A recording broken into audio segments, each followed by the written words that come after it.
আলহামদুলিল্লাহ রব্বিল আলামিন والصلاة والسلام على سيد الأنبياء والمرسلين وعلى آله وأصحابه أجمعين।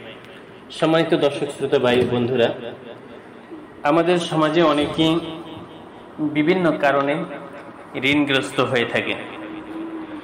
তাই আজ আমরা আলোচনা করব এই ঋণ থেকে কিভাবে সহজে পরিত্রাণ পাওয়া যায় সে সম্পর্কে। সম্মানিত বন্ধুরা, মহান আল্লাহ তাআলার ছোট্ট একটি নাম ইয়া শাকুর। এই নাম মোবারক ঋণগ্রস্ত ব্যক্তি সূর্যাস্তের সময় আকাশের দিকে মুখ করে 21 বার পাঠ করবে, ইনশাআল্লাহ মহান আল্লাহ তাআলা তাকে খুব সহজে ঋণ পরিশোধ করার মতো ব্যবস্থা করে দিবেন।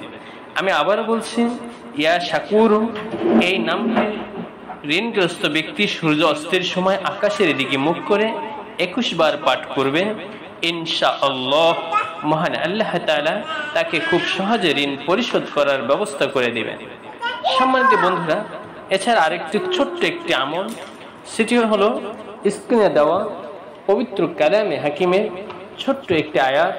এই আয়াতটি লিখে যদি তাবিজ বানিয়ে সঙ্গে রাখা হয়, ইনশাআল্লাহ মহান আল্লাহ তাআলা তাকে খুব সহজে ঋণ পরিশোধ করার ব্যবস্থা করে দিবেন। সুতরাং আমাদের মধ্যে যারা ঋণগ্রস্ত হয়ে চিন্তিত আছেন, চিন্তা দূর করার জন্য এই ছোট্ট আমলটি করুন, ইনশাআল্লাহ আল্লাহ রাব্বুল আলামিন আপনাকে ঋণ পরিশোধ করা খুব সহজ করে দিবেন, ইনশাআল্লাহ। আলহামদুলিল্লাহ।